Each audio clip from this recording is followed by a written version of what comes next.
Hello दोस्तों, sodium कम होना यानी हाइपोनाट्रीमिया होना अक्सर बहुत सारे इसके कारण होते हैं। बहुत सारी कॉमन बीमारियों में ये होता है। आज हम बात करेंगे इसके कारण क्या क्या होते हैं, इसके अलग अलग कैटेगरीज कौन कौन सी होती है और उसमें ओवरऑल आपको एक अंडरस्टैंडिंग देने का प्रयास करेंगे कि ये सोडियम कम होना या शरीर में एक तरह का नमक का कम हो जाना एक छोटी प्रॉब्लम नहीं है। बहुत सारी तरह की प्रॉब्लम के साथ एसोसिएटेड हो सकती है। तो आज का टॉपिक है क्या क्या तरह के हाइपोनाट्रीमिया होते हैं और क्या क्या इसके कारण होते हैं। टॉपिक पर जाने से पहले जो लोग हमारे चैनल पर नए हैं, रिक्वेस्ट करूँगा कि चैनल को सब्सक्राइब करें, वीडियोस को लाइक करें, शेयर करें, फॉलो करें, कमेंट करें, पूरा देखें। ये जानना और समझना जरूरी है कि हाइपोनाट्रीमिया यानी सोडियम का कम हो जाना सिर्फ एक नंबर नहीं है। बहुत सारे तरह के कारण हो सकते हैं और हर एक कारण का अलग तरह का ट्रीटमेंट होता है, जिसके बारे में एक प्रॉपर अंडरस्टैंडिंग होना आवश्यक है। एक्सक्लूसिव कंटेंट है, आपको किसी भी चैनल पर नहीं मिलेगा, इसलिए अंत तक देखिएगा। चलिए शुरू करते हैं इंपॉर्टेंट वीडियो। सबसे पहला हाइपोवोलेमिक हाइपोनाट्रीमिया यानी शरीर में पानी की और नमक की दोनों की एक साथ अगर कमी हो जाए, यानी कि जिसमें शरीर में नमक बहुत ज्यादा कम हो गया है लेकिन पानी भी कम है, इसको बोलते हैं हाइपोवोलेमिक हाइपोनाट्रीमिया। यानी ओवरऑल नमक और पानी दोनों की कमी है, नमक की कमी शरीर में पानी से ज्यादा है। ये अगर पेट में लूज मोशन, डायरिया, वॉमिटिंग हो रहा है या नेजोगैस्ट्रिक यानी पेट में ट्यूब डाल के आप सक्शन कर रहे हो, उसको नेजोगैस्ट्रिक सक्शन बोलते हैं। जीआई लॉसेस में हो सकता है। किडनी के संबंधित लॉसेस, खासकर अगर किसी व्यक्ति को एड्रिनल इंसफिशिएंसी है, एडिसन डिजीज है, सॉल्ट वेस्टिंग नेफ्रोपैथी जहाँ किडनी में बहुत ज्यादा पानी और नमक चल रहा है, वहां हो सकता है। इसके अलावा स्किन की कुछ बीमारियों में जहां बहुत ज्यादा स्वेटिंग या बर्न्स अगर हो जाए तो हो सकता है।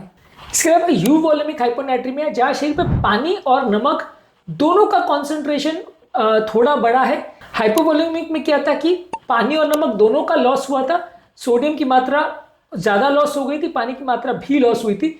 यूवोलिक में सोडियम और पानी दोनों बढ़ रहा है, हालांकि इसमें दोनों का कॉन्सेंट्रेशन लेवल लगभग बराबर रह रहा है, सोडियम की लेवल्स फिर भी ड्रॉप हुए।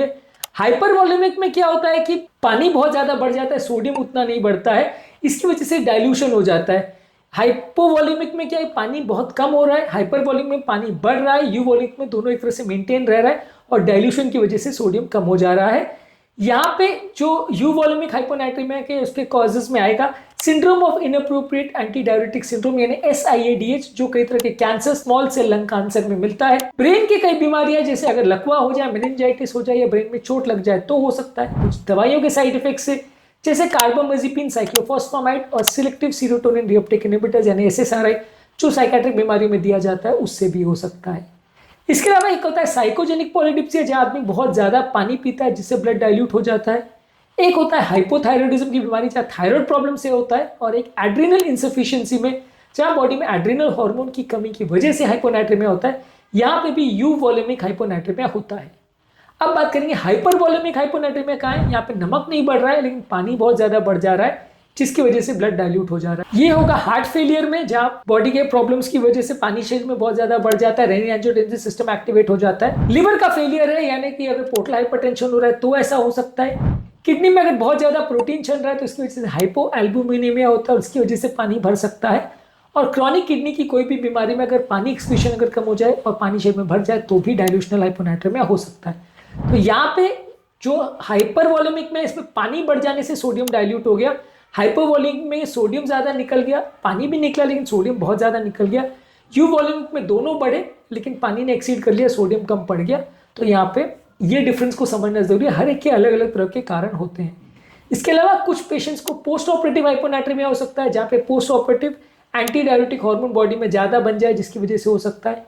किसी व्यक्ति को एक्सरसाइज इंड्यूस हाइपोनाट्रीमिया हो सकता है, जो बहुत ज्यादा एक्सरसाइज करते हैं और बहुत ज्यादा नमक नहीं लेते, उनको हो सकता है। इसके अलावा एक होता है बियर पोटोमेनिया, जहां बियर बहुत ज्यादा अगर व्यक्ति ले लेता है और नमक साथ में नहीं लेता है तो ऐसा हो सकता है।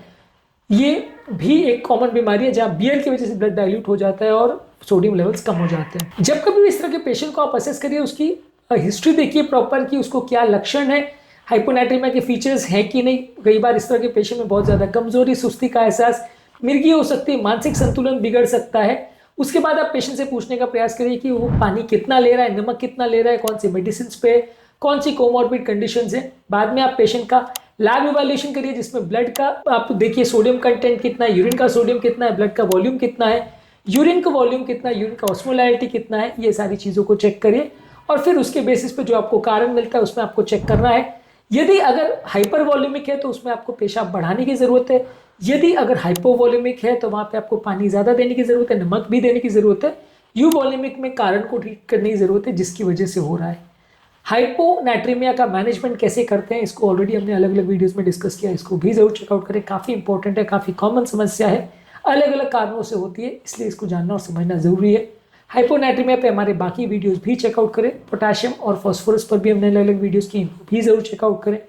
टॉपिक एंड करने से पहले जो लोग हमारे चैनल पर नए हैं उन्हें रिक्वेस्ट करूँगा कि चैनल को सब्सक्राइब करें, वीडियो को लाइक करें, शेयर करें, फॉलो करें, कमेंट करें पूरा।